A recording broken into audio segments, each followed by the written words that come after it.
Welcome, ladies and gentlemen, to the first race of the Season 4 VRL Championship. Finally, we're here after our little 1 week break. Yeah, we're here at Silverstone, home of British motorsport, and the third longest F1 circuit on the current calendar, only behind Spa and Baku, which is an interesting fact for you. My voice is quite low.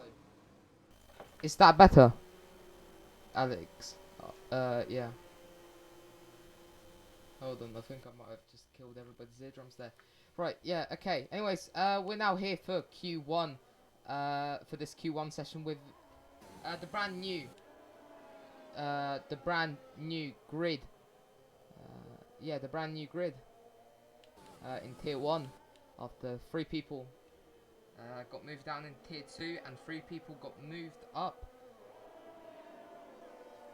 Those 3 people that got moved up are actually Armin, Theodore Stonewood. I forgot to change his nickname, so we're just gonna ignore that. And Fionn McKee. Yeah, but Armin has decided to take a reserve driver role for this season. Fionn McKee is lagging a lot. Yeah, so Armin has decided to take a reserve driver role for this season, meaning that we'll only be seeing him in select races, which is very sad. Anyways, ladies and gentlemen, let's now watch. Let's watch Tom Gitzbert, who will be the first driver to be setting the lap time here at Silverstone. Also, the first ever circuit, the circuit to host the first ever Formula 1 championship race, and that's a Ferrari that was following him. That's showing going slowly as Tom Gitzbert's pits. That's weird. Anyways, Fionn McKee, I believe, is next. Yep, Fionn McKee will be the first driver to set a lap time. Going now across the line. Start his lap time. Going into turn 1. Abby, this is a fast right-hander. If you spin here, you lose all of your confidence and lose so much time and risk DNFing. Now taking a nice line through here. Locking up a little bit, but touching that apex, which is the most crucial part. Now DRS wide open on the Wellington straight. Now braking hard for Brooklyn, setting the fastest sector 1 as he does it. Now Luffield looking quite good through Luffield is as well. Now gets a really nice exit onto the national, the old pit straight. Now going through Cops, fast right-hander, where you almost have to lift, but he goes off and make sure that his lap isn't invalidated by just, I think, yeah, he's figured out a method for getting the minimal wheel movement and also getting the fast time in Cops without lifting. Anyways, now going on to Stowe. He went through Magnussen Beckett, so I missed that sadly. But now going into the Vale chicane. Club chicane, sorry. Actually, I forgot. And he goes fast as 1:26.849. That's a really nice time. Yeah, that's the Vale chicane, and Club is the very last corner. Yeah, next driver to set a lap, that is Jonas Janeman in the Ferrari. Oh, he gets a bit squirrely out of Vale going into Club, and he goes P2, almost 6 seconds slower than Fionn McKee. After him, next across the line will be Jack Brassington, who's just come out of Stowe, now in Vale. Let's see what he'll be able to do. Gets onto that outside curb, which you don't want to do because you're losing quite a bit of time. And he goes P2. 5 slower than Fionn McKee. And Cameron Wynn in the McLaren goes P3 with 1:27.736. That's P3 for him. Next across the line, we've got a Mercedes. That's E2 Koskinen. Actually, no, that's Theodore Stonewood. He stays P. Actually, no, he was doing an outlap. Sorry. And next across the line is a McLaren. That's Tristan Kuipers. He's on the flying lap. And he goes P3 just behind his teammate, Jack Brassington. And there's a yellow flag. That's a McLaren off. That is Cameron Wynn off on the runoff area coming out of Village. I believe that is. Sorry, the loop. He's in entry. Ludwig Beresford. Beresford. Yeah, that's correct pronunciation. Definitely. In the Williams P6, showing him in Ferrari, as I've said, now is down into P7. Kogan Albant's gone P2, 127.367, and Eetu Koskinen is out of the rate, out of the session. Let's see what's happened here. Going on board with the Aston Martin, Nathaniel Hardwick, and he's lost it. There he is, stranded on the side of the circuit, and he lost it in, well, that's a car on the track. Why is Lexi Cavero just stopped in the middle of Maggots and Beckett's? I don't know. That's very dangerous. Someone just takes the wrong line, and that's, yeah. Alex Korstrom now next, will be next person across the line, and he goes P8 with 1:35.355. Not a good time at all for Axel Korstrom, sorry. Aston Martin of Nathan and Hartog next across the line. He's on now lap, so he will be starting his lap. Tom Gids, sorry, not Tom Gids, but that is an Alpine. That is Alexi Covero, who just crossed the line, and he goes P10 with 1:46.557. Very bad. Yeah, he's Fionn McKee. That's what I'm saying, Doxy. Alexi Covero, not a good lap for him at all. 1:46.557.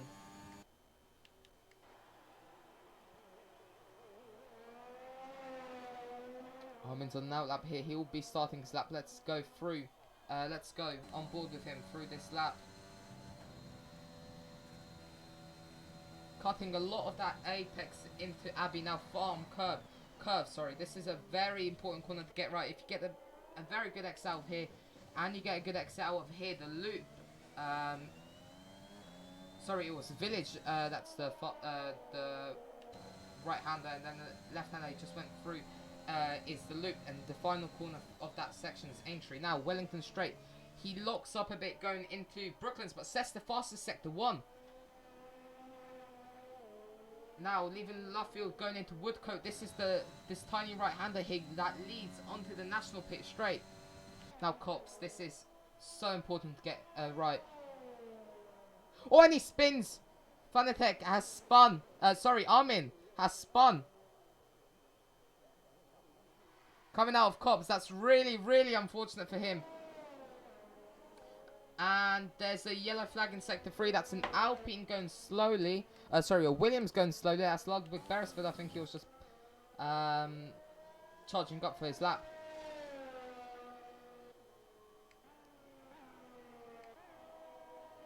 And obviously Alexis Cavera going for another run, but invalidating on that one corner. 9 minutes left to go in Q1. The drivers have to remember this is Q1, not Q2 or 3. So this will only decide the bottom 3. Yeah, bottom 4, sorry. Because there's 19 drivers.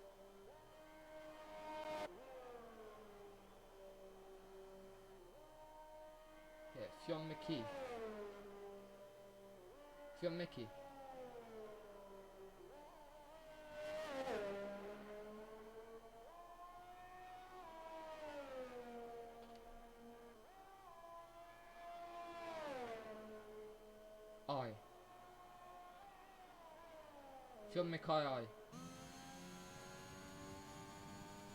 I'm saying the letter I. Mickey.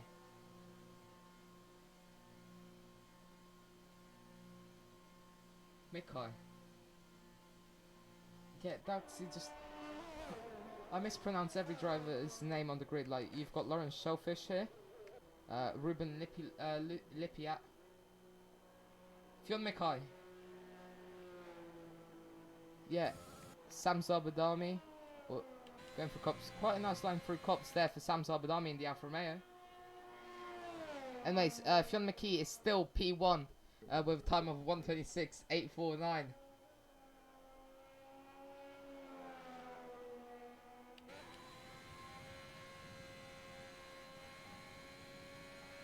Jack Reston's also retired from the session, alongside the Alpine of Fionn Mickey. Or Fionn Mickey.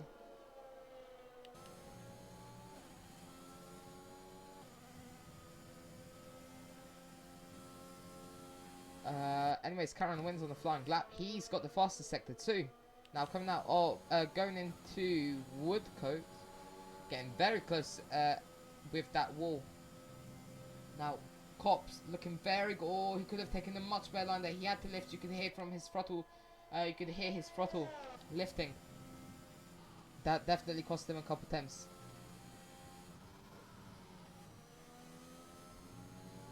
Six minutes 40 to go in this Q1 session. Lost the sector 2 though, so obviously it didn't cost him that much.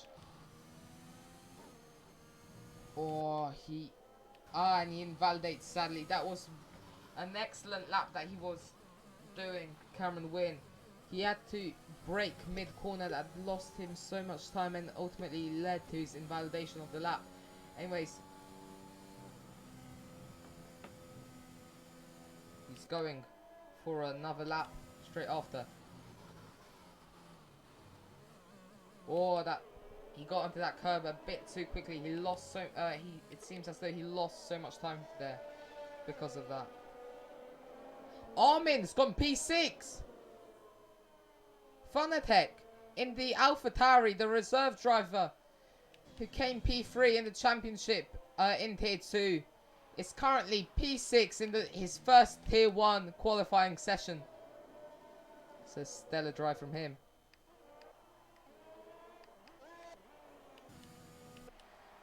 Stellar lap, sorry.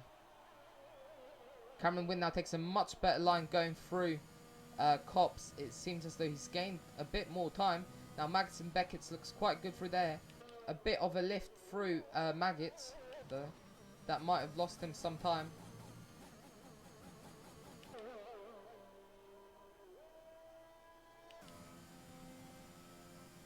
Well, actually, I don't think he is doing a flying lap.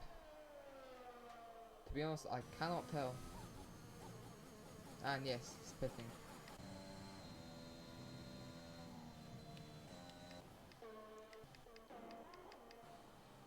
Tom Gitzbert's now rounding off the final corners. Okay, a really nice exit through there. And he goes P. Stays P14.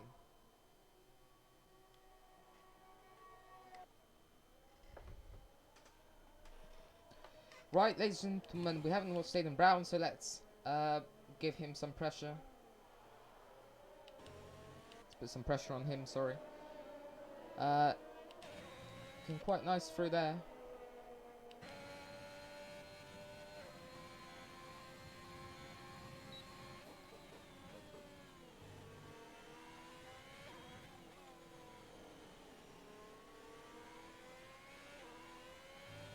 Is that S. Simon who has spun? Is that S. Simon? Yes, that is S. Simon, sadly. Oh my. That is so unfortunate for S. Simon. I mean, not really unfortunate. He didn't get any damage in his Q1, so yeah.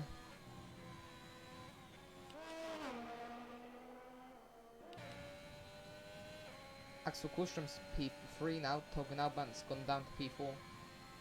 Fionn Mickey, sorry, is still P1.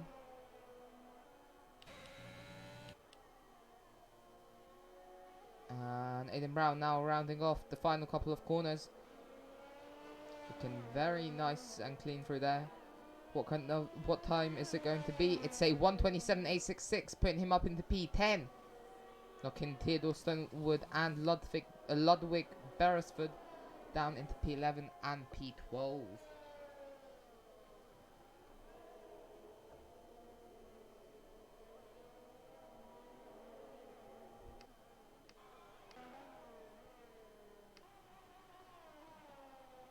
Oh, he did get damage. Simon does have damage.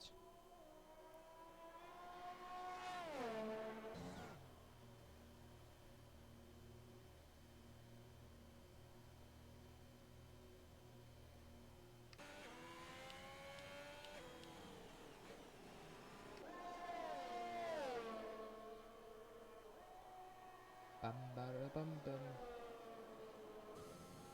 Nyom.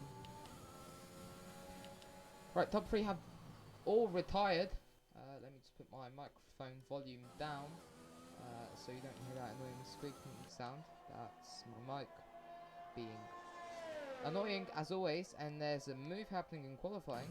Well, about to happen actually. Ruben Lippiat was getting very close to Cameron Wynn, as Cameron Wynn is now on his outlap on brand new tyres, I believe. Yeah, brand new tyres in Q1. How many tyre sets has he used?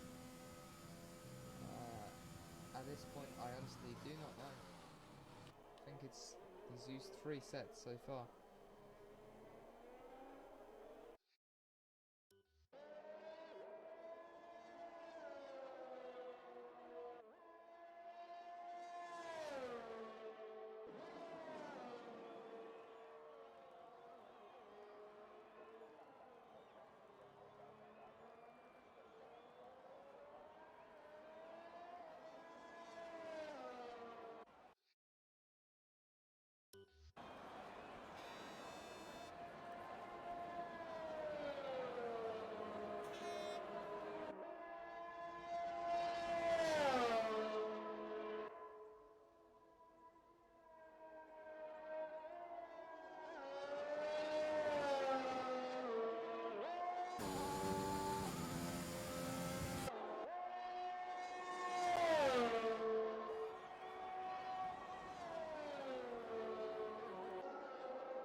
And ladies and gentlemen, I believe it's now the end of qualifying in 10 seconds. Cameron Wynn's got up into P4.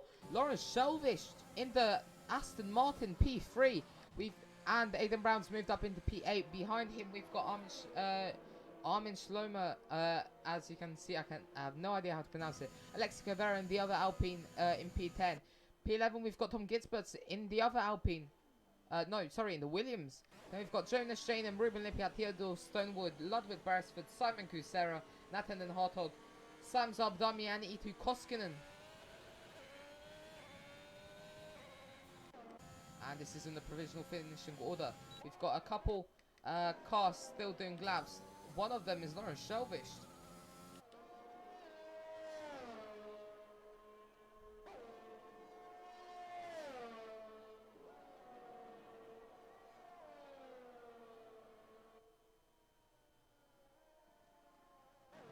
As I say that, he pits. Cameron Wynn's. I believe Cameron Wynn's on the flying lap as well. Actually, he isn't. They're just destroying the barriers. Okay.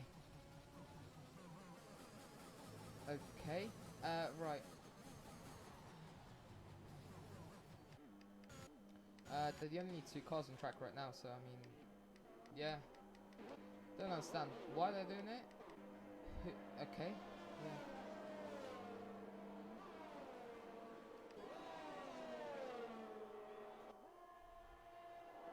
I believe they're just racing each other at this point.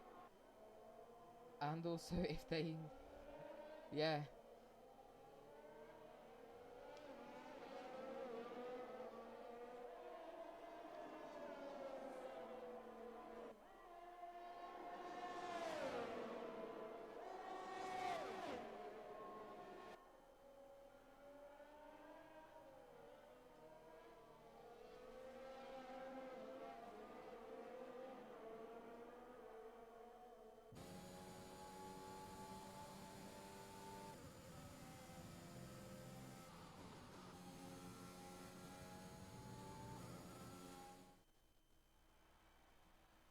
Anyways, ladies and gentlemen, on the left hand side we can see our fastest man in Q1.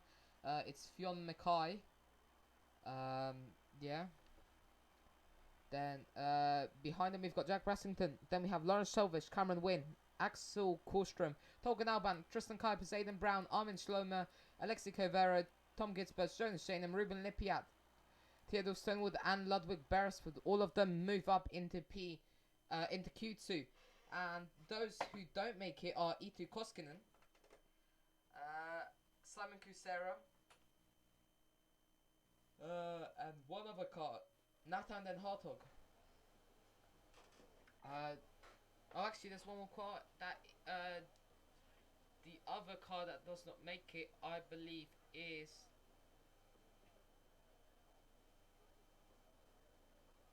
I'm trying to think.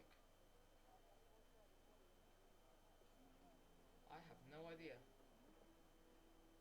It was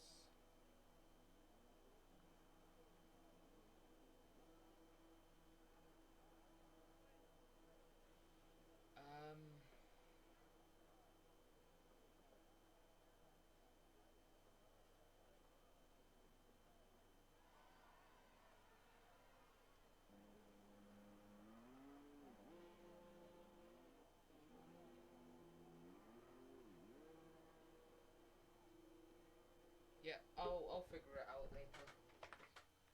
Oh, let's check right now if we can see it. No, we cannot. Oh my god.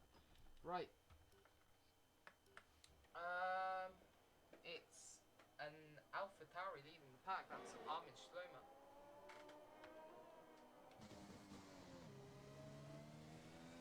Let me try to figure out who it was that didn't get Q2.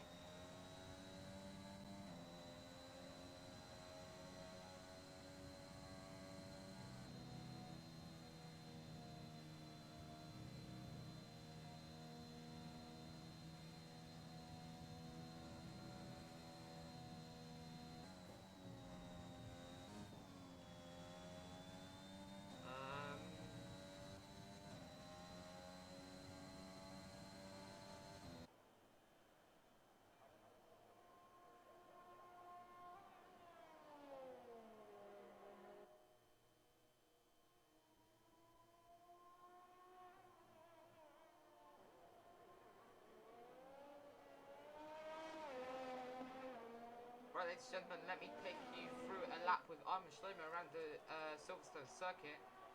Heading through Abbey now, fast right-hander, as I've said in Q1, you need to cut as much curve as possible to get the best possible exit. Now, Village, this is a right-hander you need to brake really hard for before you have to respond quickly for the left-hander that's right after it, the loop. Now, you've got Aintree, which is the corner right after the loop, and now down the Wellington Straight through Brooklands, making it look nice and easy. Now taking a bit of a wide line through Luffield. Now getting onto that exit curve is very important since it allows you to have the best possible exit. Now going into Cops, getting a lot of oversteer through that corner, but managing to keep it between the white lines. Now Maggots and Beckett's the most recognisable corners on this circuit. He gets on the grass quite a lot here actually, but makes it through and sets the fastest sector 2, and does that without cutting any of the corner. Now this corner, Stowe, the most difficult corner to get right without invalidating on this whole track, but again Armin Schlomer gets it right, and now exiting through the club, through the Vale chicane into club and back onto the Hamilton Straight, and he goes P1 with 1:27.695. Decent lap there from Armin Schlomer. Next person across the line is a Williams. That is the not that Williams. It's the Williams of Ludwig Beresford, and he was actually starting his out lap. So next across the line is Fionn McKee with a 1:27.189. Next, Aston Martin of Lawrence Shelvish, 1:27.263. Then we have Jack Brassington, P3, 1:27.597. And after that, next across the line, Theodore Stonewood in the Mercedes. And he goes P5, 127.959.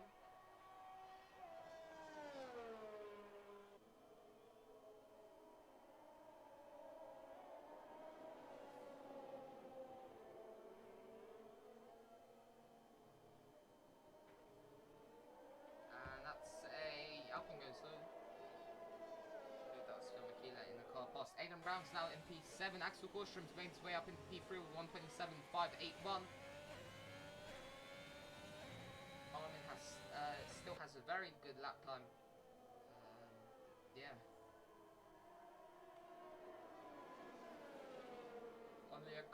Only about a tenth of Jack Brassington, who is the current reigning champion in Tier 1.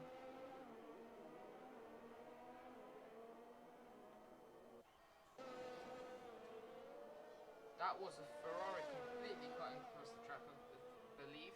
Ludwig Beresford now P5 with 127.674. Tom Gitzbert beats him out into P5 with 127.599.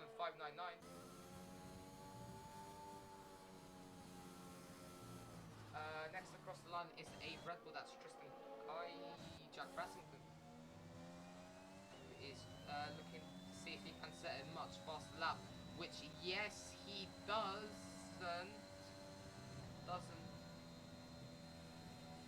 But actually Jack Brassington is on medium tyres, so is Phil McKee, and Axel Korstrom and Tristan Kuipers. That's why they are seemingly off the pace, you could say, even though their lap times are extremely fast.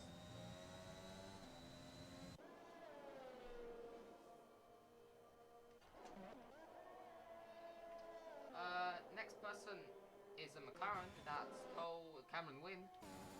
He's now going through Club and Vale. Final corner.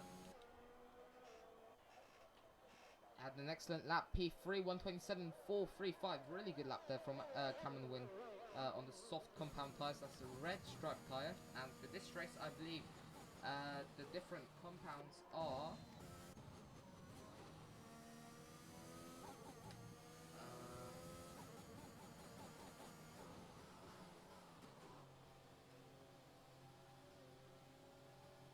the C1, C2 and C3.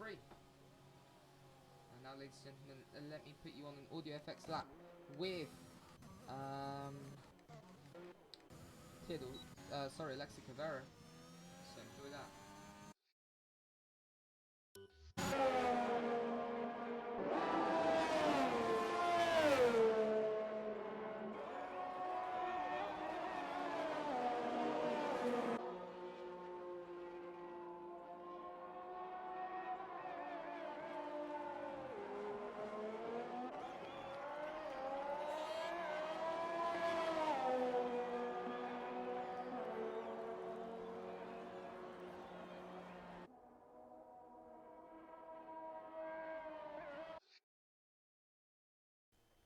Now, ladies and gentlemen, we are 7 minutes in. What am I saying? Yeah, we are 7 minutes in, actually. No, we're 8 minutes in. With 7 minutes remaining. As Lexi Cavera improves his P10 to P8 with a time of 1.7614. Jack Brassington's out on another lap on brand new mediums. His fastest lap, however, was set on softs, I believe. Actually, no, mediums. My mistake. Taking quite a slow line through. Magnussen Beckett, it looks like he isn't on a fast lap yet. He's recharging his battery.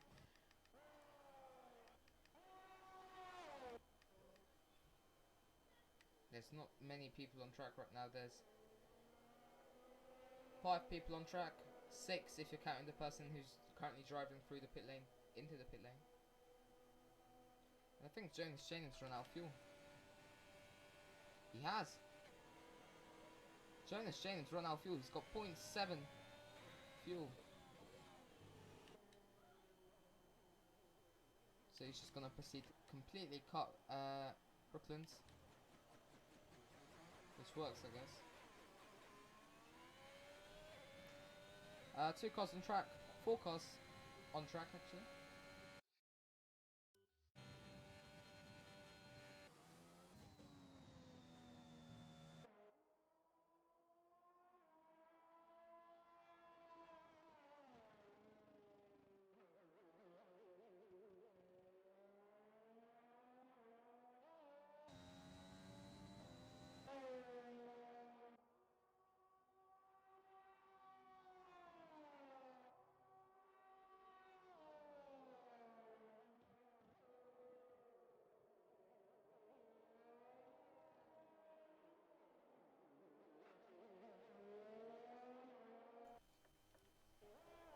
Tristan Kuipers is on a flying gap right now, so is Ruben Lippiat, but let's go see what Tristan Kuipers can do.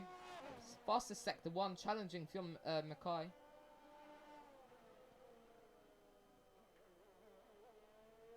Number 48, the number 48 car of Tristan Kuipers looking extremely fast through there. Don't know why I said the number 48 car. Yeah, now Cops, extremely important to get right. Will he get it right? Yes, he will, and makes it stick within the white lines as well. Beautiful. Magnussen Beckett. The speed that these cars can carry through here is absolutely astonishing. Fastest sector 2 now. Heading towards Stowe. Can he get a fastest sector 3 and maybe get that pole position from fastest, sorry, not pole position, fastest time in Q2 from Fionn McKee. Locking up a bit, going into club. And he goes P4 on the soft compound tyres.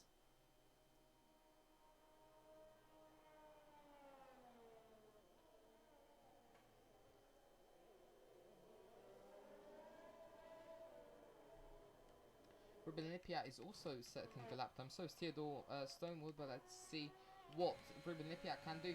Fastest sector 2. I believe these sectors might be a glitch.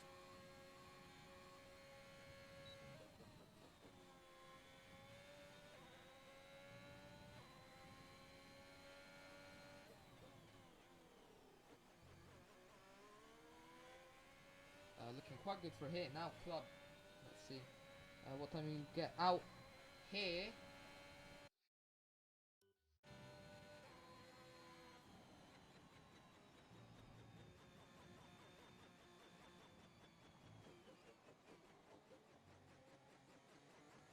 And sorry about that, ladies and gentlemen. And Ruben Lippiat goes P5 with a 127.404 on the soft compound tyres.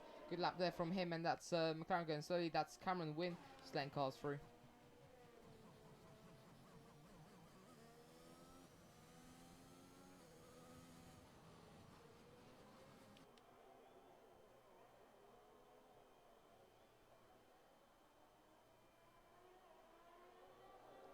Phil McKee retires. Mackay, retires from the session with the fastest lap time of 127.189. Lawrence Shellfish has also retired. 2 minutes 18 left of this Q2 session.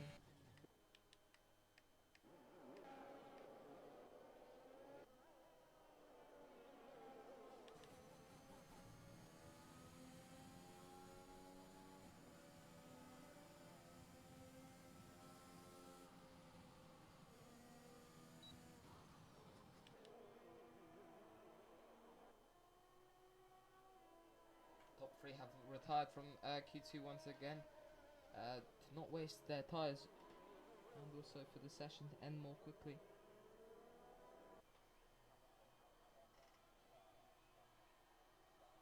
Currently, Aidan Brown slowest of them all with the Alfa Romeo, 128.298.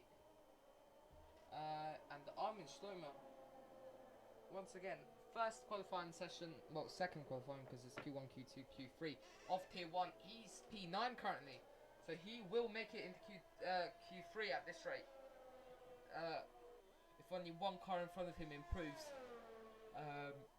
to a faster lap time than him, which is a 127.569, as Cameron Wynn now sets the fastest sector 1 on soft compound tyres, brand new soft compound tyres.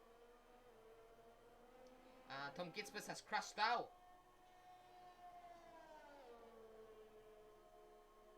Actually, no, he's just pressed the retire button.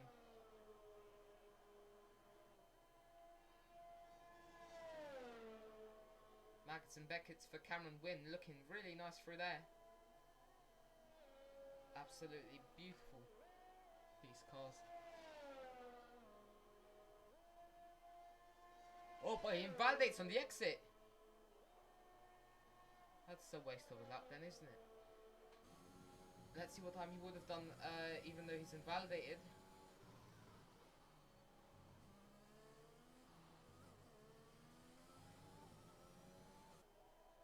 He would have done a 126.956. That would have put him on pole position.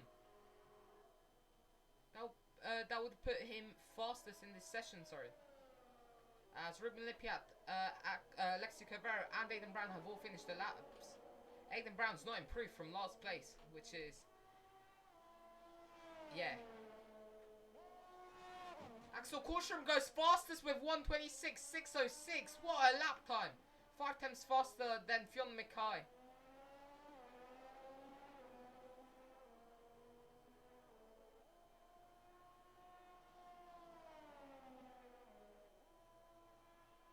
Tristan Kuibs now up into P3. Lawrence Shelvish is P4 now, from his original P2 that he was just comfortably sitting in.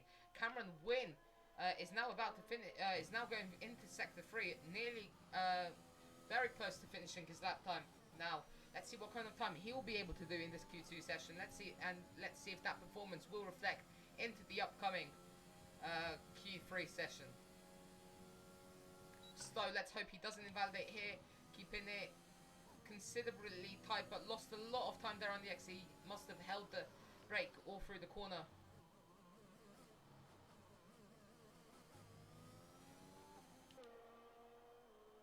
And he goes P2 with a 1:27.104. He couldn't, he wasn't able to break that 1:26 barrier like Axel Korstrom, like he did on his invalidated lap time. Anyways, ladies and gentlemen, 10 drivers move up into Q3. 4 of which, sorry, no, 5, sorry, do not go into it. These are Aidan Brown, Theodore Stonewood, and Ludwig Beresford, Alexi Cabrera, and Tolga Nalban.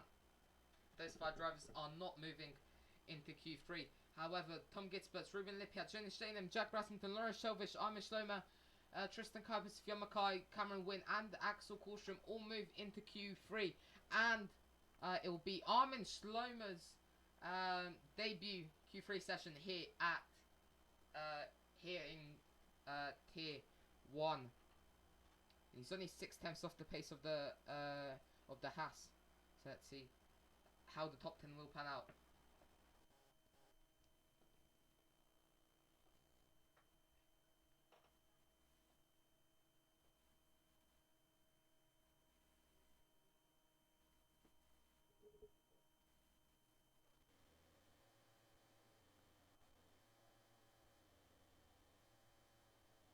Right, ladies and gentlemen, 12-minute Q3 session now. Coming up, all the drivers are preparing. Look, you can see all of the team manager people coming out of their places. Forgot the name of them. Engineers, yes, that's the word. All leaving their pit boxes.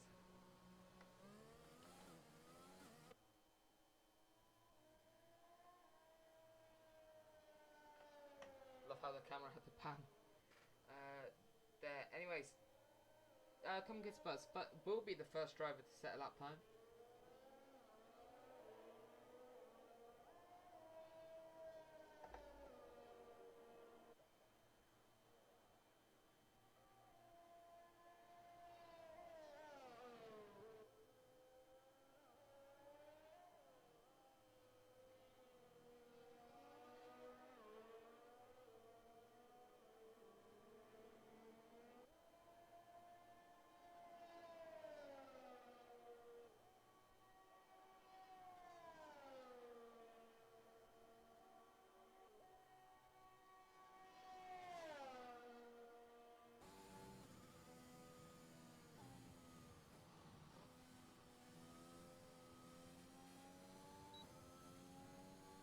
Right, leaving Magnussen Beckett's warming up his tyres on the straight a bit and recharging his ERS as he's now going through Stowe and getting ready for that lap time, for that lap that could put him in contention for a top 10 qualifying position,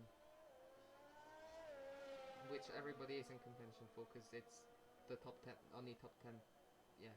Okay, anyways, going through Abbey. Not lifting, that's a good sign. Look at the car lean, and there's no sparks as well. I'm not sure what's happening there. The car's literally on the floor with no sparks. You can just see there. Anyways, took the loop and the entry quite nicely. Brooklands and Luffield up next. Passes sector 1, that's expected since he's the first driver out. That does not get straight away beaten by the Ferraris, which is a good sign. However, it may get beaten by Jack Brassington, which it does. Now, Cops, let's see how he will do through here. Let's hope he doesn't spin, and he doesn't. Don't know why that was so stressful. 9 minutes left of the session. Maggots and Beckett, he always invalidates it, so let's hope he does not. And luckily he doesn't. DRS now open onto the hanger straight. If you have a slipstream here, you gain about 4/10 on the car in front. So the slipstream on this straight is absolutely, I don't know how to explain that, absolutely overpowered. That's the word. Now onto the straight. What time is it going to do? A 1:27.335. I don't think that will be the pole position time if he decides to not do another lap. However, Jonas Janum next across the line. He's going to validate lap time, so it will be Jack Brassington next across the line.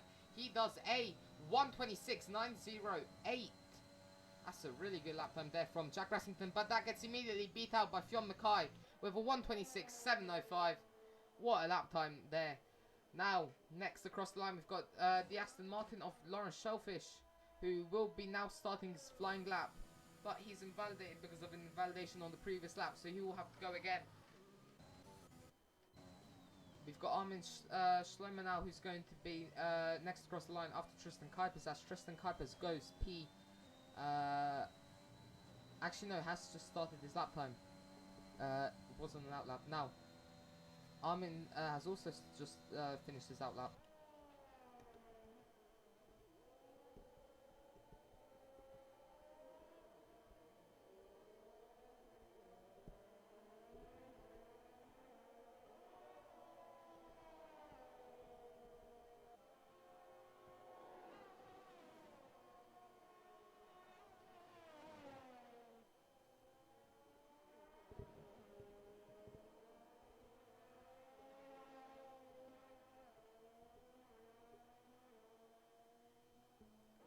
Now heading on to the old national pitch straight, or the national pitch straight, not the old pitch straight, just the national pitch straight.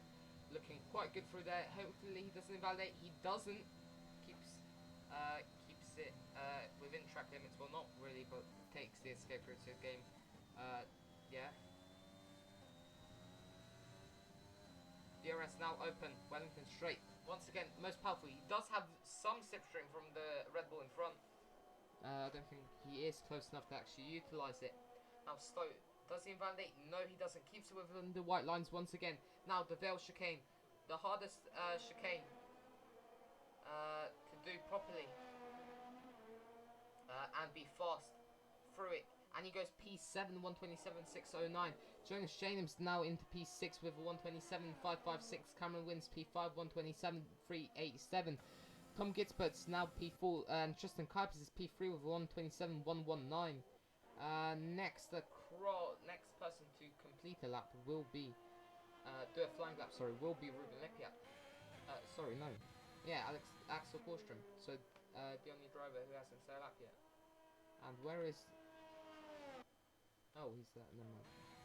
Axel Korstrom, not Alex Korstrom, Axel Korstrom.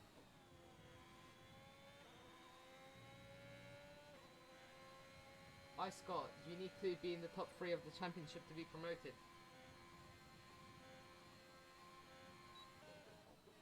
Why is Rexy not racing? That's why I signed him, to race, not just to chill out.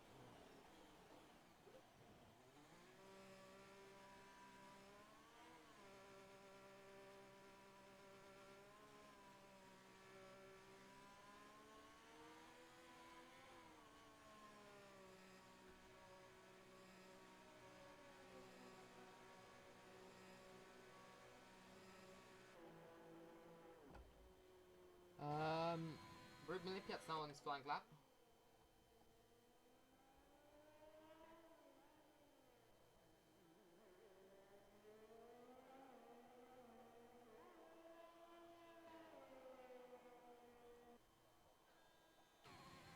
Now through Brooklands, let's see how he does. He does quite well, but he could have braked a bit earlier. Actually, never mind. Ignore what I just said. He got a really nice apex through there. But oh, and he goes wide, and he's almost spun. He's caught. No, he spun. No, he's caught it. He's got it. He's out of the wall. That was so close to being no more. That Ferrari could have been in pieces. Tristan, the Ferrari team principal Tristan Kuipers, he was definitely looking at that through his screen in the pit lane. He definitely had a mini heart attack there.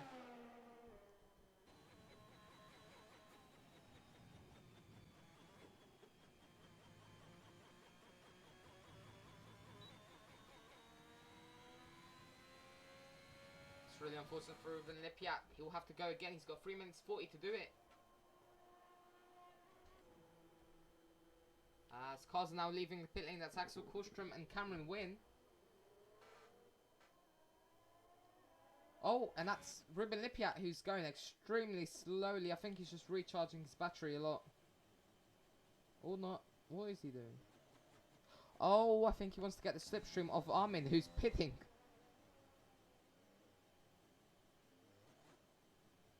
So that worked out well, didn't it?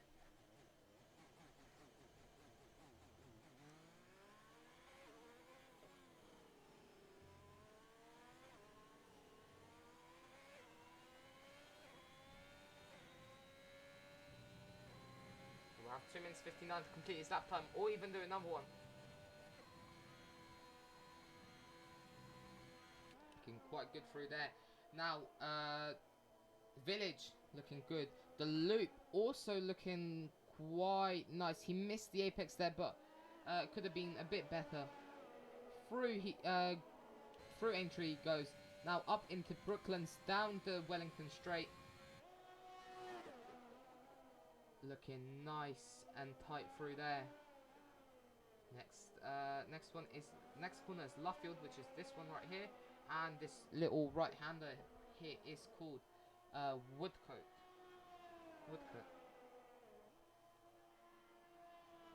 If I'm not mistaken. Cop's looking quite... No, and he's gone! And he's in the wall! And Ruben Lippiat has lost! It's out of the session without a lap time!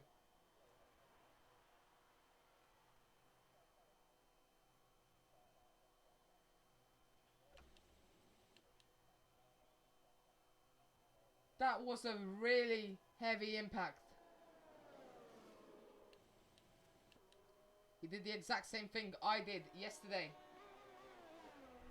Did the exact same thing that I did yesterday in qualifying in Tier 2. It's so easy to lose it there if you just don't have the confidence, which I didn't after almost spinning through Brooklands. Anyways, next car go through Cops will be Axel Kullstrom. Let's hope he doesn't spin as well. He doesn't, thank God. Cameron Wynn, he doesn't either. Don't know why I'm watching. And hoping that people spin. Yeah. Anyways, Axel Kullstrom now sets the fastest sector 2. He's challenging Fionn Mackay for that pole position, and I thought that was someone going straight into the wall, but no, that's just Maggots and Beckett.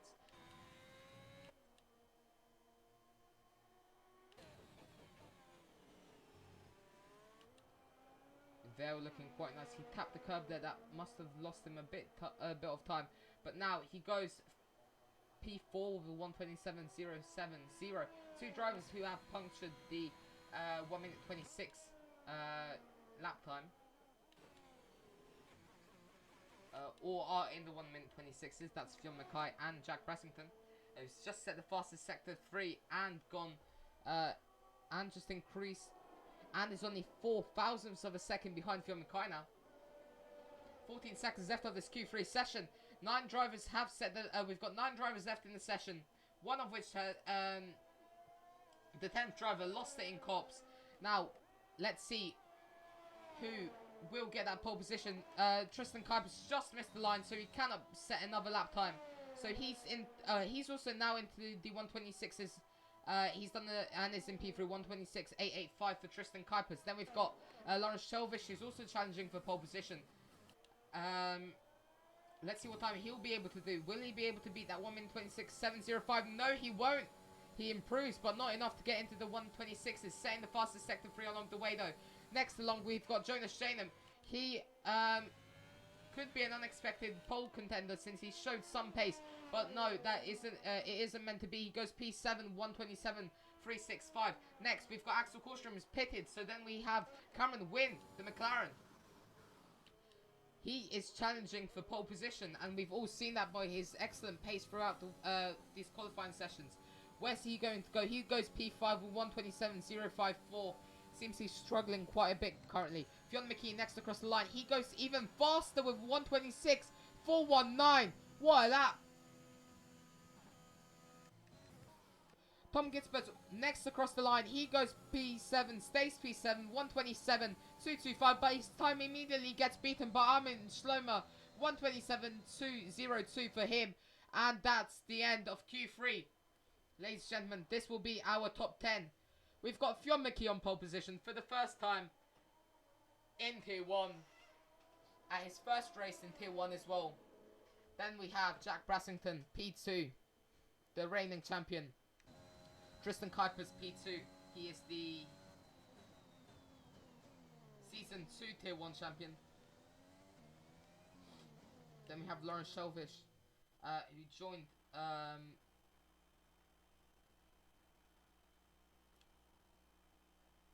who became Tier 1 in Season 3. Then we've got Cameron Wynn, Axel Korstrom, Armin Schlomer, Tom Gitzberg, Jonas Shanum, and Ruben Lippiat, who sadly completely lost it into cops. We're yet to get an update from the medical center, but we'll see soon. And actually, as I say that, he's just been cleared.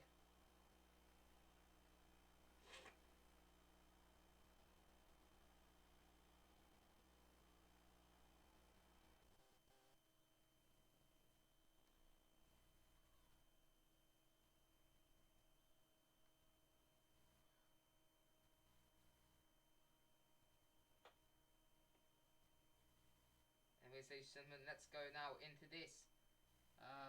What are we doing? Oh yes, this race. It's raining.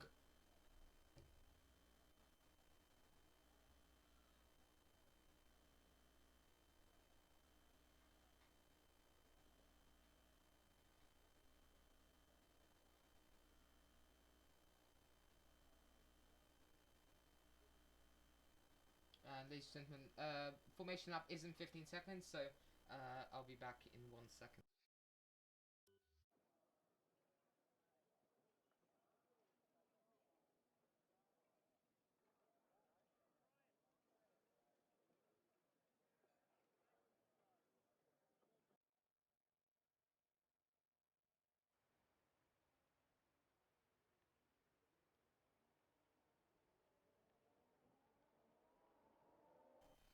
Right, ladies and gentlemen, now we're here on the formation lap. Fionn Mackay, leading us off. Then we've got Jack Brassington, Tristan Kuipers, Lawrence Shelvish, Cameron Wynn, Axel Korstrom, Armin Schlomer, Tom Gitzberg, Jonas Shanum, Ruben Lippiat, Togan Alban, Alexi Cavara, Ludwig Beresford, Theodore Stonewood, Aidan Brown, Sam Zabadami, Simon Kusera, Nathan Hardog, and finally E2 Koskinen. That is the starting grid for today. We've got 19 cars on the grid instead of the usual about 15, 16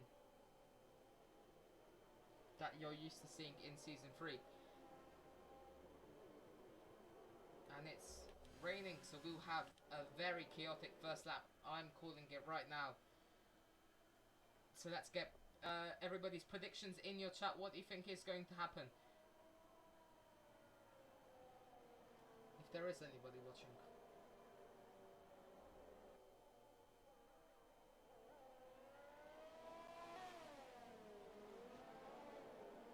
Oh, and that's Aidan Brown, Sam Zabadami. I believe that's Sam Zabadami who's going slowly.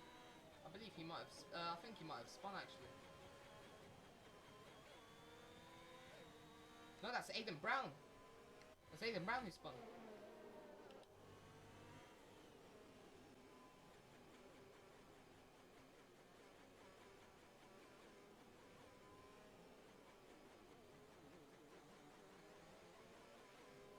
26 laps of the Silverstone circuit.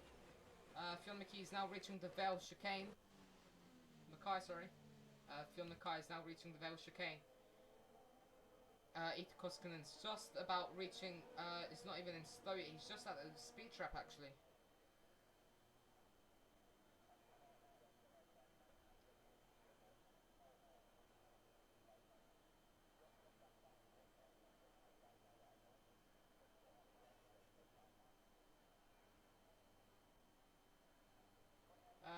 Alexander Fionn P1, Tristan P2, Jack P3. Yeah, that probably will happen. And Scott crashed turn 1, 2, 3 drivers out, all spun out. Turn 3 and 4 front wing damage for at least one driver.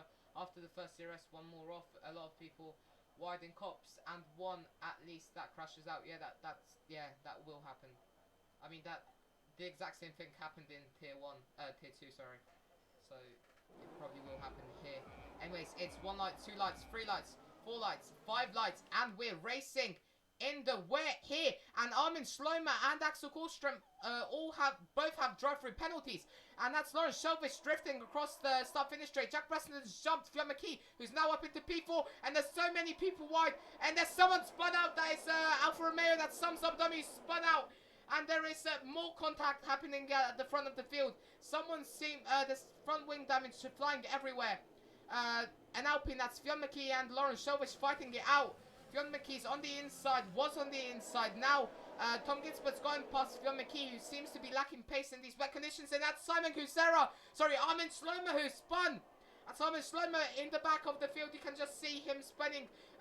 Sam Dummies going past him. Ruben Lipia and Tolga Nauban are going side by side in Brooklands. Now Lovefields. They're literally side by side pushing each other. And Tristan Kuipers gets the... Ruben Lipia. What am I saying? Tolga Nauban gets the better of him. Oh, and that's a big spin! That's a big spin! Tolga Nauban's been pushed into the wall by Ruben Lipia. And one of them is off, and now the safety car's being deployed. I'm out of breath, as you can see. Axel Kallström still got his drive-through penalty. So does Armin Schlomer. And the virtual safety car has been deployed, if I haven't said that already.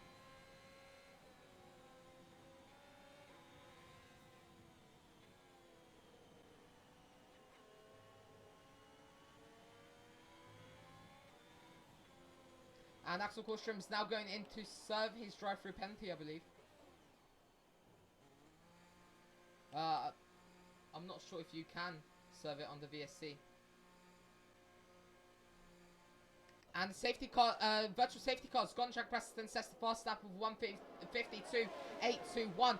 Tristan Kuipers going past Fionn McKee, and they're side by side. It's 3 wide going into turn 1. Was 3 wide, and Fionn McKee gets the better out of all of those cars. Now in the back of the field. Oh my god, what's happened here? Lawrence Shelvis got pushed out wide by, I believe that was the Ferrari or the Williams.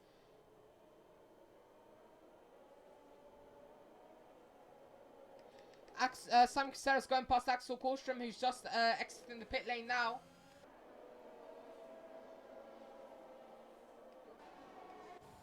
Tom Gitzberts is also extremely close to Cameron Wynn now. He's looking for that gap. Cameron Wynn's left the door open.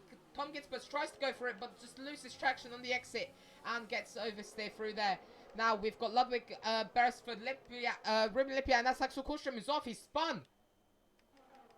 We've got Lipia, Shellfish, Janum. We've got Shellfish, Lipia, Beresford, Den Hartog, and Covero, and even Brown soon, all fighting for that P7 position. Currently, Lawrence Shellfish is at the front of the train, pulling everybody along, even though there is the DRS is off.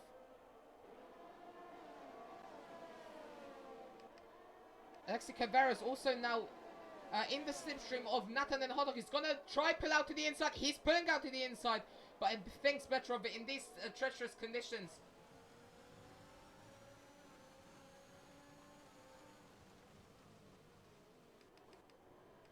Jack Raston now says a fast lap, but that gets immediately beaten by Fionn McKay, who does a 1:47.72.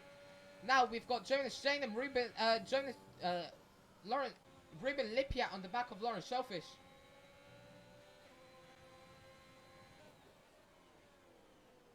And it's only lap 3 of this 26 lap race.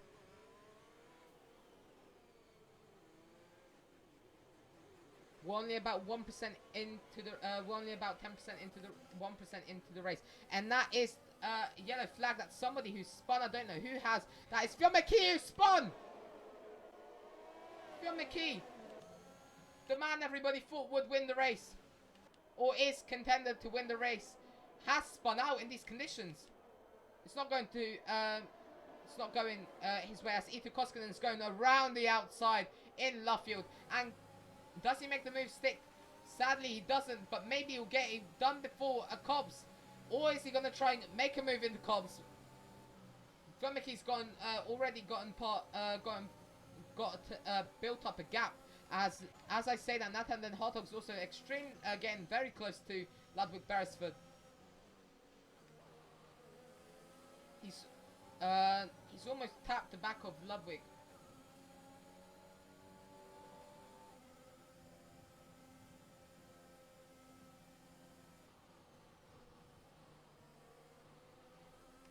As Ludwig's now going to try overtake Ruben Lippiat, going to go down the inside on this championship rival Jam Pancakes. And he makes the move stick into the Vale chicane.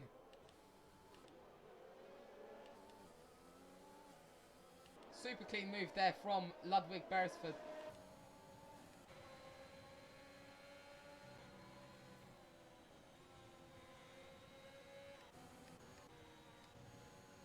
Oh, and that's Nathan and Hotdog, who's gone out wide.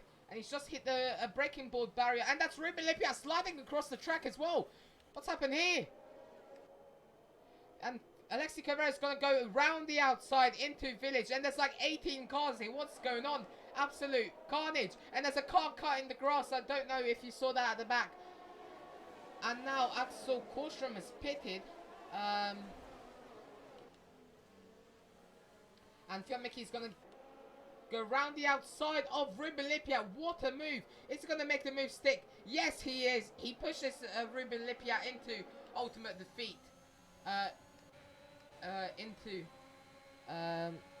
Ultimate defeat.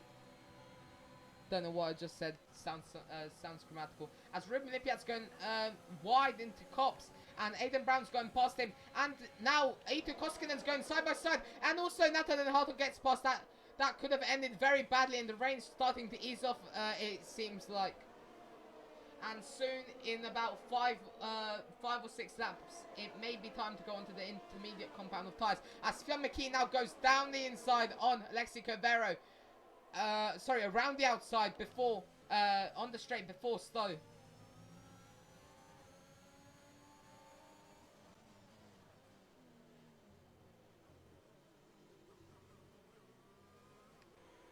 As Ruben Lippiat now gets a 5-second time penalty for speeding the pit lane as he pits to change his front wing, which has been broken, I believe. And no, Ruben Lippiat DNFs from this session in the pit lane. He must have some terminal issue, maybe with his wheel, or the race isn't just going. It's just not going in his way. As Lawrence Shelvish has gone past Jonas Janum, and they're still side by side. Jonas Janum gets pushed out onto the curb, going through the loop, and Lawrence Shelvish gets sideways out of that corner on the straight. He was power sliding across down the straight, but no, Jonas Janum is still fighting back. He's on the inside line, now the outside line, which is much slower around, but he will have the traction. Or not, but if Lawrence Shelvish gets a bad exit, Jonas Janum will get that position back. And he doesn't. Lawrence Shelvish gets an excellent exit and builds a gap. But now, Jonas Janum is actually in his slipstream, so maybe he'll make the move down into Stowe. Or even through Max and Beckett. As Fionn McKee now has going past Ludwig Beresford into Cops. And Ludwig Beresford is still fighting back. They're side by side through Maggots and Beckett. But not for long, as Fionn McKee pushes him outwards. Pushes him out and manages to build a 4/10 gap. 5/10 gap now in just a couple corners.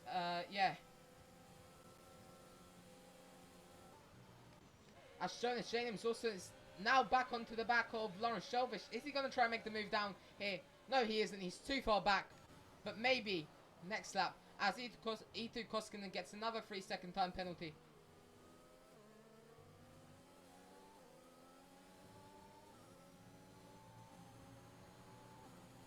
Sorry, gets a 3-second time penalty, not another one.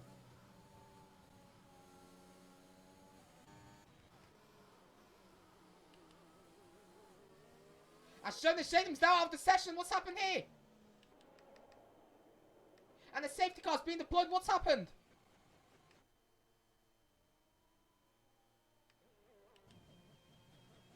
What's happened to him?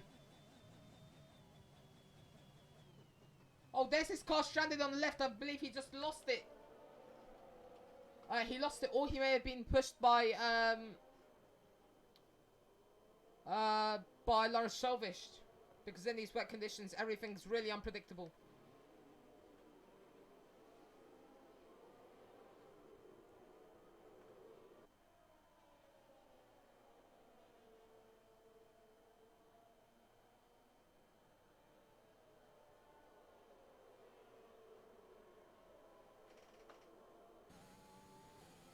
Finally, my voice can rest. And the safety car has been deployed.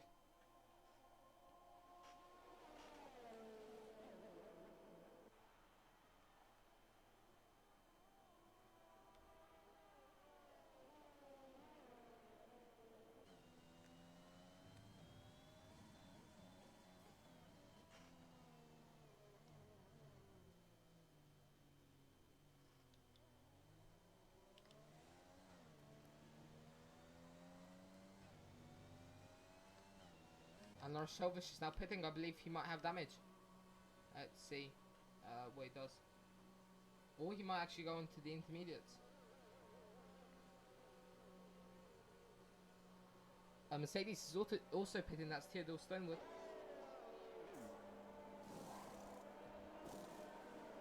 Well, actually, he's decided to go on a fresh set of wets for no reason.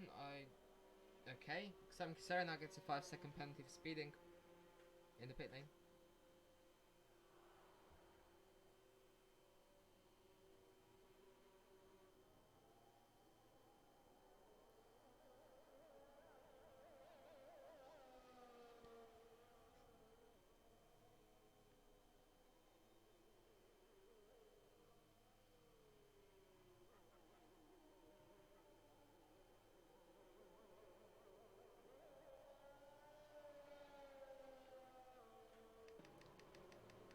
Now we turn back to Jack Brassington.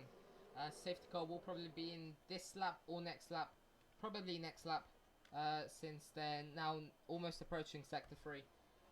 And the cars, the 5 cars at the back of the grid have not approached, are not at the back of the train yet. Anyways, ladies and gentlemen, yeah. 3 drivers out now, sorry. Anyways, what's everybody gonna have for dinner? I'm having Domino's, so that's nice.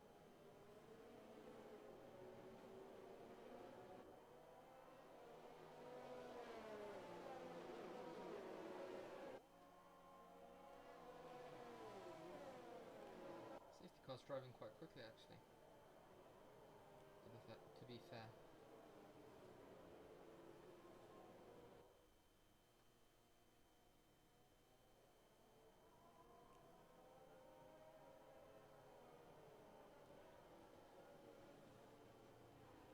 Yeah, safety car's definitely in next lap, and that's a car spinning. I believe. No, that's just Sam's dummy entering the pit lane. Anyways, I'll leave you with a view of the pit stop.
Right, ladies and gentlemen, we're now 8 laps into this 26 lap race. We've got 18 more laps left of this to go. Yeah. Did somebody say just eat?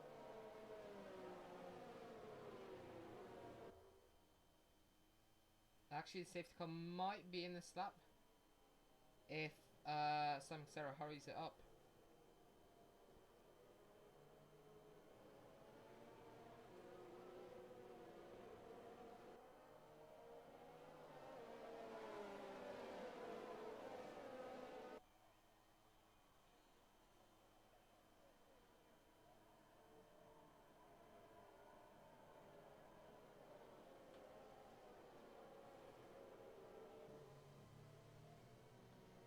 And the safety car, is it coming? No, it's staying out for one more lap, so the safety car's definitely out, definitely in next lap.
I have nothing to say. Oh, and somebody spun. Is that Aiden Brown who has spun?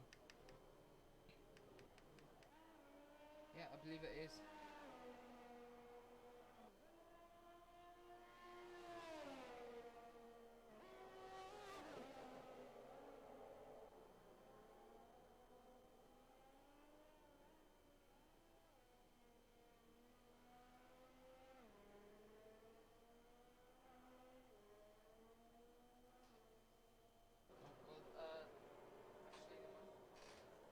I was just, yeah. Yeah, how's everybody's day going?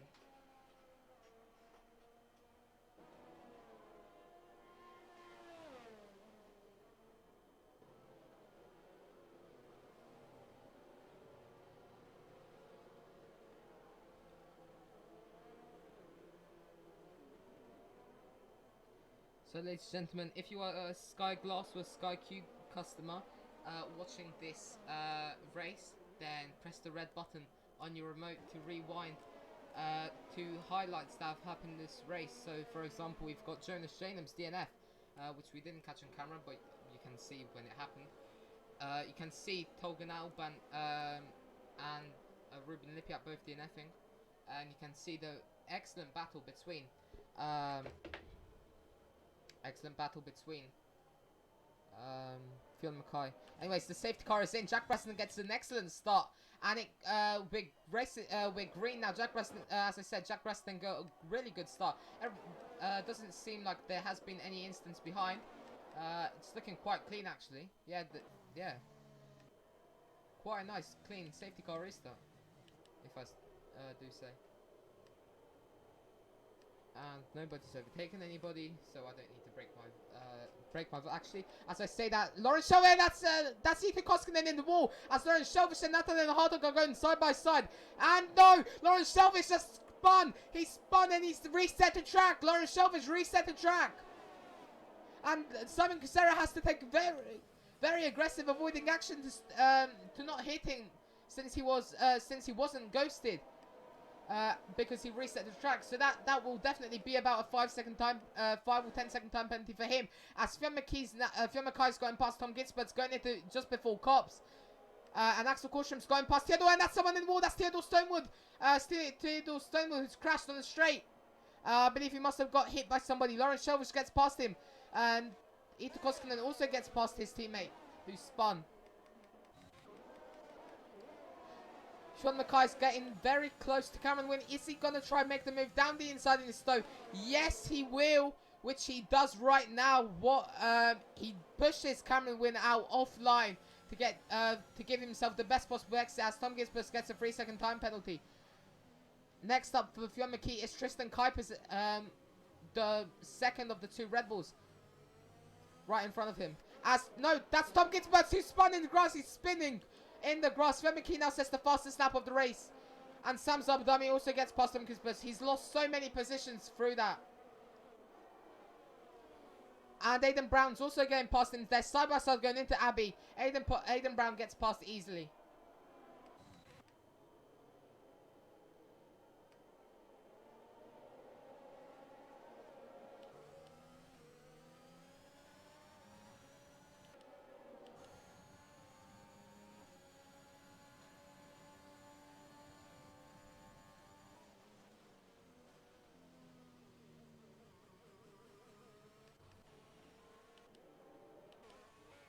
And now Axel Korstrom's challenging Nathaniel Hartog. He's trying to go for that gap. You can see where he's steering, but he's got too much understeer because of these wet conditions.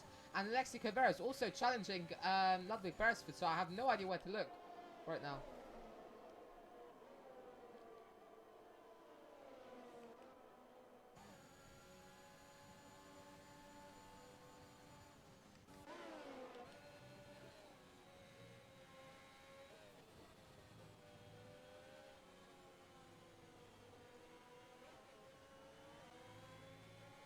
Oh, and Axel Korstrom got onto that curb. That curb nearly pulled him into the wall. That could have ended quite badly as Fionn McKee is extremely close to Tristan Kuipers actually. As Axel Korstrom's now going past Nathan and Hartog going down the inside into Stowe. But no, Nathan's fighting back. He's going to try. He looked down the inside. Too far back though, sadly.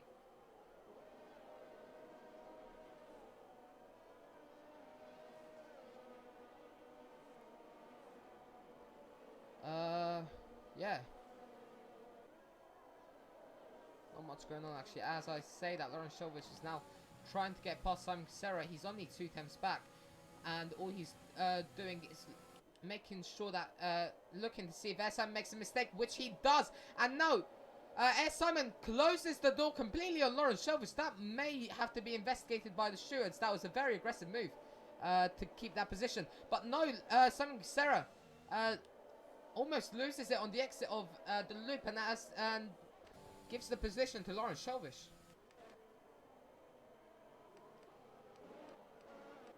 As Fionn McKee is now challenging Tristan Kuipers. He's in the slipstream. He's going to start deploying his ERS down the hanger straight, which is not this straight after Cops, but the straight after Beckett. As Theodore Stonewood's going past Simon Kucera.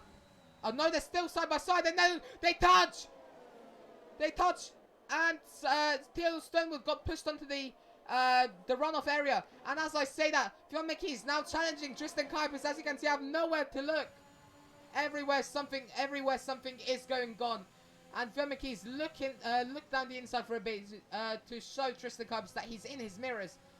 Yeah, he's got extremely close there. Is he going to try to go down the inside? No, he isn't. But maybe next lap.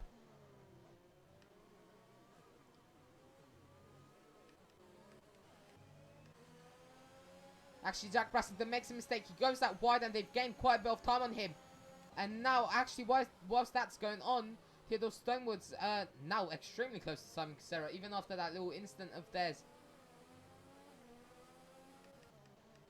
And Fionn McKee's gone down the inside of Tristan Kuipers. They're side by side now. Fionn McKee's going to try to go around the outside. But no, Tristan Kuipers gives him no room. Just about enough room on the inside. They're side by side. Their wheels are physically touching. And they're going to go side by side. Fionn McKee's still not in front. He's just behind by about a front wings left. But no, he's gone past. He forces his way past down the inside. And job done. He's up into the P2 position. But no, Tristan Kuipers is fighting back. Is he going to pull out and go down the inside into Cops? Yes, he is. He goes down the inside into Cops. That can only end badly. But no, it doesn't. They managed to keep it on track. Fiumicki gives enough space, unlike Hamilton.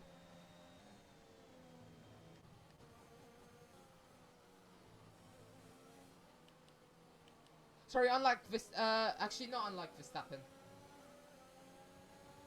Oh, and Fiumicki's going past Jack Brassington somehow. I was thinking of a different incident through cops, actually. Actually, no, I was said the right thing, yeah. And no, now Jack Preston's fighting. He goes down the inside by super back. Is he going to get the switchback on Fiumicki? Yes, he is. And he's almost in front. Now he is in front. He pushes him out wide onto the curb. Now into Abbey. They're still side by side. Is Jack going to keep it on track and take that position back from Fiumicki? Mekai, yes, he is. But no, Fiumicki in the Alpine is challenging. He's going to go down the inside. But no, it's a three-way battle here at the front. Fiumicki's lost 2 positions there in that one corner. He's in P3 now. He's going to get past Tristan Kuipers. They're still side by side. I have no idea what's going on now. Oh my days. This is the best piece of racing I've seen in years, or seasons actually, sorry. And they're still side by side. And no, Tristan Kuiper's gone off. He goes back on track to keep his position. He cuts the track to keep his position, but he has to let Fiumicki pass or not. He's still going to challenge his position. He gets a better exit. Tristan Kuiper is in front, not for long. Fiumicki is now back in front. Or not, Tristan Kuiper is in front. They're still side by side for cops. And my God, oh my days. Oh, my voice is absolutely dead. They're still side by side into Maggots and Beckett. They have to leave each other room. This is the fastest section on the track. They do leave each other enough room, but Tristan Kuipers has to capitalizes on that room. And Fiumicki retakes his P3 position. But no, he's now going to go down the inside into Stowe and take that P2. Jack Brassington's run away with that lead. He's gained about a second on the 2 cars in front. Or not, he's just lost a 10th in that corner to Fiumicki.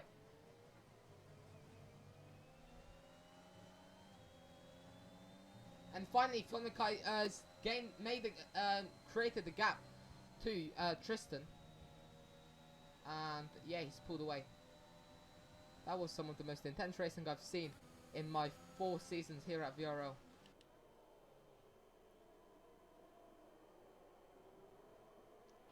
And as that was happening, there is a fight going on behind them for P4, and that's the Alpine literally physically touching the rear end of that McLaren of Cameron Wynne.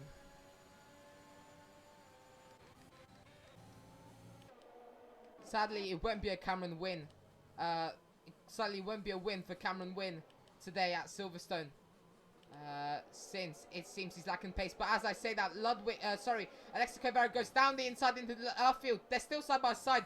Now going through Woodcote. He's just in front by a bit. And no, Sam Zabadami spun and he's out of the race.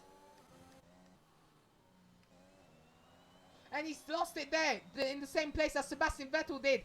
I believe it was Sebastian Vettel in the sprint race. As Fiumicki is just going past Jack Brassington. And Tom Gitzman's going past Silverstone. We won't be able to see that bit though. Sadly, since we're now focusing at we're focusing on this wonderful battle going on at the front here. As Alexis Covera and Cameron Wynne are still side by side. Alexis Covera is gonna go down the inside in Stowe. No, he gets pushed by Cameron Wynne. He's off track. He's losing traction everywhere. That definitely gave him some damage. As Axel Korstrom now goes down his inside into Vale. But Alexis Covera is trying to fight back as much as possible. But sadly, he's just lost that confidence from... it looks as if he's lost that confidence because of that battle. But no, Jack Brassington's just been overtaken by his teammate Tristan Kuipers. Into Abbey. 10 laps left to go of this race. Lawrence Shelvish is getting past Aidan Brown. Down into Village. They're touching wheels. And Lawrence Shelvish gets the better exit. He gets pushed out by Aidan Brown, but almost get pushed out by Aidan Brown. But no, Aidan Brown gives enough space for the move to happen. But now Aidan Brown's gonna try get back at him. And no, Lawrence Shelvish and Aidan Brown touch it. Aidan Brown drifts a bit. uh, drifts and almost loses it there with that bit of contact. And Simon Cusera and Theodore Stonewood are still fighting. Simon Cusera is on the inside into Woodcote. It's going to be on the inside into Cops. And are they going to make the move stick? Yes, he is. Simon Cusera has made the move stick. Wonderful by him. But no, not for long. Theodore Stonewood is fighting back. And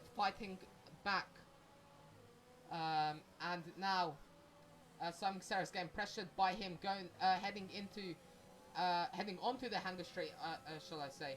As Armin Schlomer gets past Nathan and Hartog. And Nathan and Hartog and Armin Schlomer are still side by side. Armin's going to have this, the inside line going into Vale, but not for long. Nathan and Hartog is fighting back. He gets pushed on the curb. He might have got damage from that. Who knows? And Armin Schlomer gets past and goes up into P8, P7 now, as Alexi Cavera has to pit for intermediates.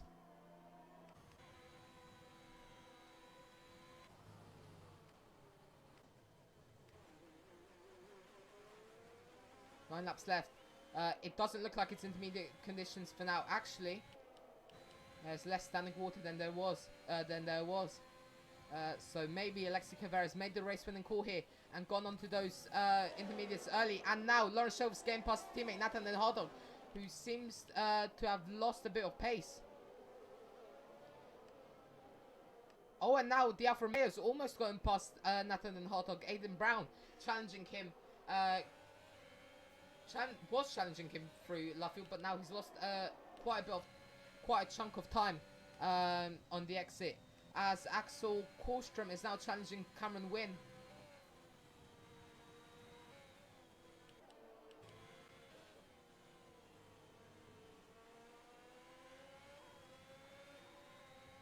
And yes, it's definitely time for intermediates. Alexi Cavera has gained so much time on Simon Cusera on those tyres. And that's Ito Koskinen going slowly as Axel Korstrom's now going past Cameron Wynn. They're side by side going through Stowe.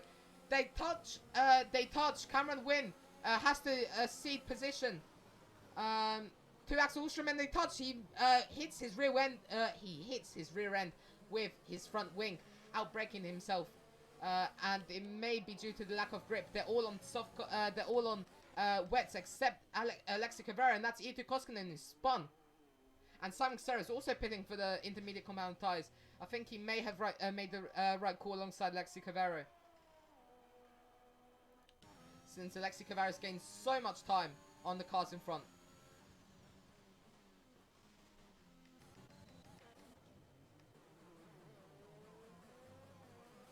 As Lawrence Shelvish is now challenging Armin Schlomer again.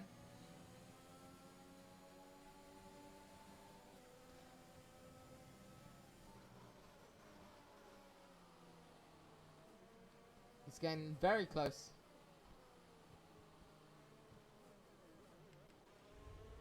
And Aiden Brown tries to go down the inside of Nathaniel Hartog, who left the door open. But no, he lacks that exit speed out of that corner. But maybe he's in his slipstream. He's got his ERS deployed. Is he going to try and make the move down into Stowe? No, he isn't. But maybe, Cobbs. But maybe will he do it into Stowe?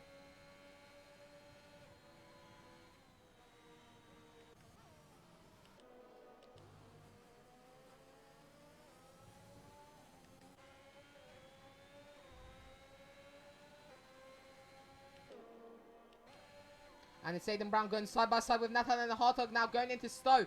As I said, he will make the move here. Goes around the outside. What a move. But is he going to make it stick in such track limits? Yes, he is. But Nathan has to see this position as Tristan Kuipers is now pitting from his P2 position onto the intermediate compound of tyres, I believe. Tom Gitzbert's also pitted. Yeah, it's definitely time for the intermediate compound tyre. Alexi Cavera pitted, but a bit too early, it seems like. Oh, and that's Nathan and Hartog. Sorry, Lawrence Shelvish and Armin Schlomer going side by side. Lawrence has to back out of that, but now Armin gets a bad exit out of there. So does Lawrence Shelvish, who spins. And Alexi Cavera also sets the fast up on the brand new intermediates. So it's definitely intermediate time. He's lost out 2 positions because of that spin, Lawrence Stroll, Shelvish.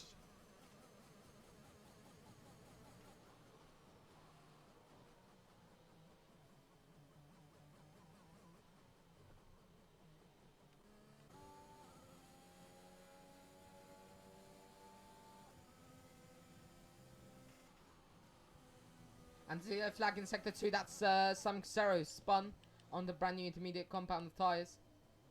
That's the green mark tyre. Let's see who is on so the bottom 5 are all on intermediates. And everybody else is on wet compound tyres.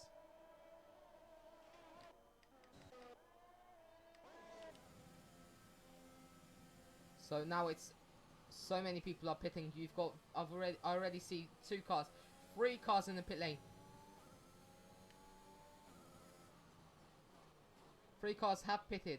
It's definitely time for intermediates now, as we see driver we're just on board with get a 5-second time penalty. That's a really good stop for Red Bull there. What speed that was, we'll see in a second. That was quite a slow stop actually. That was 2.5. As Lexi Cavera is just pumping in those fastest laps on those inters. So it looks as though he may be actually challenging for the win. He's technically provisional P3.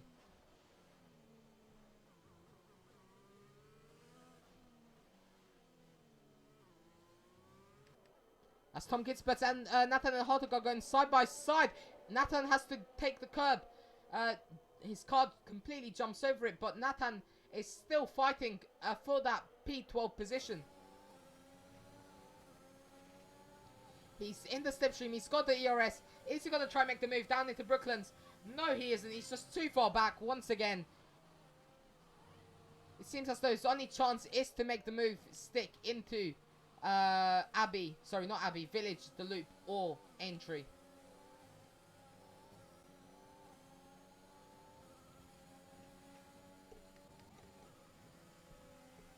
And also, as I say that, Ludwig Beresford is challenging Lexi Cavero, who is in the Alpine.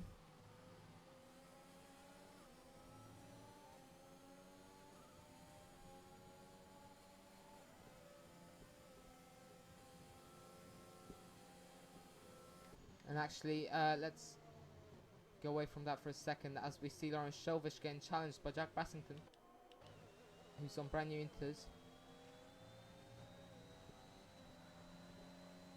And Lawrence Shelvish just lets him pass. He sees he cannot challenge him on the... Jack Bassington, Tristan Kuipers, I meant. He sees that he cannot challenge Tristan Kuipers, who's on brand new inters, and he's on 13 lap old wet compound tyres. 5 laps to go in this race. Fionn McKee, currently P1. Then we've got Axel Korstrom, Cameron Wynn, who might actually win this race, as his name suggests. Armin Schlomer, his first race in Tier 1, is up into P4. He may actually be able, if he overtakes Cameron Wynn, he may be able to get a podium. Actually, he will get a podium if he stays within 3 seconds of Cameron Wynn. Cameron Wynn's got a 3-second time penalty, so maybe a podium for Armin Schlomer.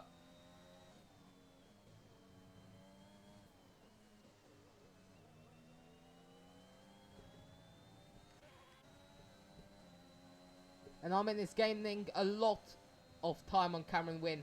He's gained about 3 tenths in the past lap. He may soon actually overtake him on track and gain about 2 seconds to Axel Korstrom and get a P2 finish on his debut race in Tier 1. If he keeps it clean.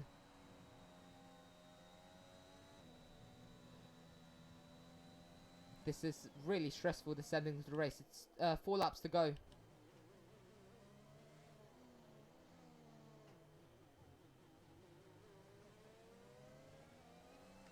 As Tristan Kuipers now trying to get past here to Stonewood.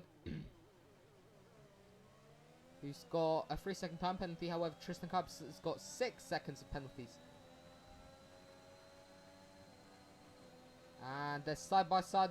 He's going to go down the inside in Brooklyn's move done, job done. And now he can move on to catching the next car, which is Aiden Brown. He's got to get, he's got 5 seconds to make up on Aiden.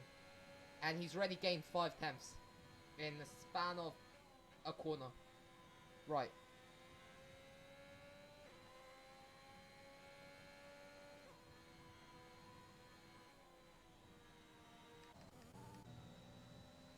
Jack Brassington's down in P9, however his teammate Tristan Kuipers, as I just said, is in P6. And I've just got a leg cramp and it's killing me. Ow. Oh my days. Ah. Oh my god, kill me. Ah, yeah. God, it hurts.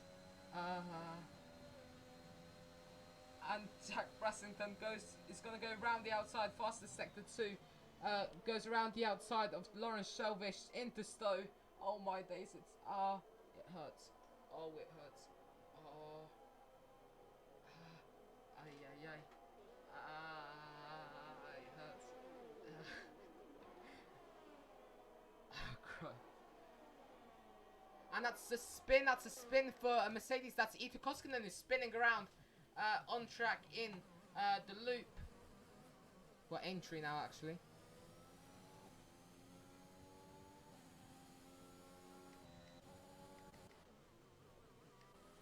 Ludwig Beresford's now challenging Alexi Cavera for 10th place to get that final point.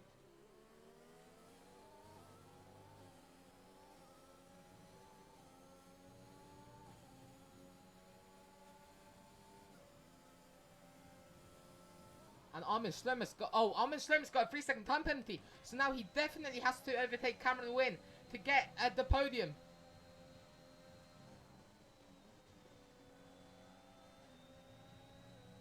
We're watching this battle carefully, ladies and gentlemen. This is going to be one of the most crucial moments in Armin Schlemmer's career on his debut race in Tier 1. Will he get the podium? Will he not? Silverstone just got passed by Jack Brassington. But still, let's focus on this battle in front. He's got the ERS. He's got to get past Cameron Wynn. Going around the outside of the hanger straight. He hangs on the hanger straight. And he's going to try to go around the outside and Stowe gets pushed off wide by Cameron Wynn. But Cameron Wynn has to brake extremely late. And Lawrence Shelvish is out of the session. Let's see what's happened to him. He's out on the hang straight. I think he lost it on the exit. Yes, he did. There's his stricken car. And Armin Schlemmer still behind Cameron Wynn. What's going to happen here? Will he be able? He's got 2 laps left.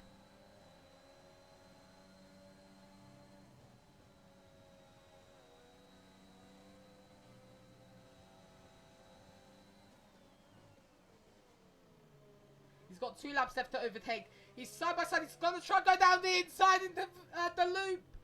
But he's going to mention, no, he isn't. He didn't have the traction or the speed through that corner. But Tristan Kuipers is now on the back of Armin Schlemmer. No, Tristan, no. Armin, you've got to defend for your life and you've got to catch Cameron Wynn. But Tristan Kuipers just gets past Armin. He's got much fresher tyres. And he's got much better pace.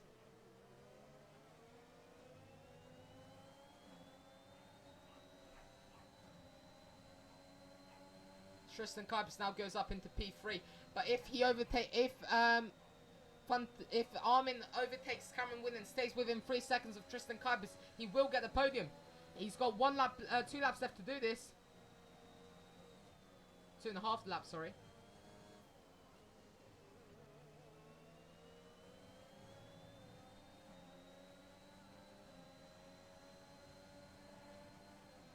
He's in the slipstream. He's going to try to go down the inside in Stowe. Is he going to make the move stick?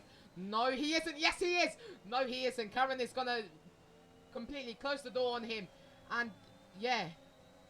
Armin Schlemmer has to run wide. And he's still within reaching distance of that podium. That's Aiden Brown completely hitting Armin Schlemmer, missing his braking point.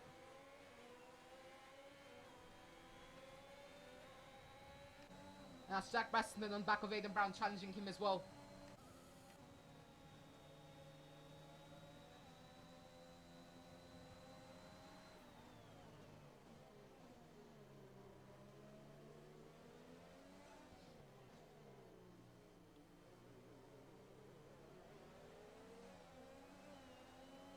As Jack Preston now gets past Aidan Brown. Is he going to get past Armin Schleimer?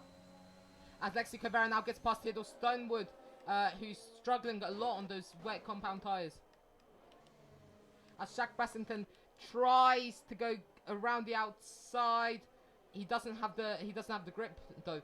But actually, I proved myself wrong. He goes onto the curb, and that's Armin Schleimer. He lost it. He caught it though, but lost it on the apex, and he's lost 3 positions there. He's down into 2 positions there, and he's down into P7. He could still manage to get a P6 out of here. But actually, as I say that, Fionn McKee is currently leading the race. But Tristan Kuipers is in P3 and Cameron Wynn's in P5. So the Red Bulls still could get a 2 and 3 as Jack Preston. All he has to do is get past Cameron Wynn. Well, could get a 3-4, sorry. There's 1 lap left. Leaders on the final lap.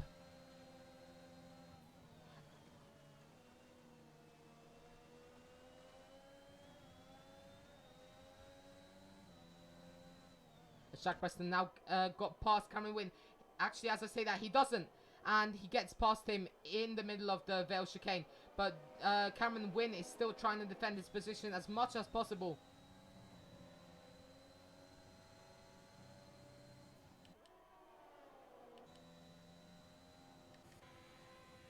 Armin Schleimer's only 4 times back from Aidan Brown now. And Aidan Brown's only 5 times back from Cameron Wynn. 4 times back now.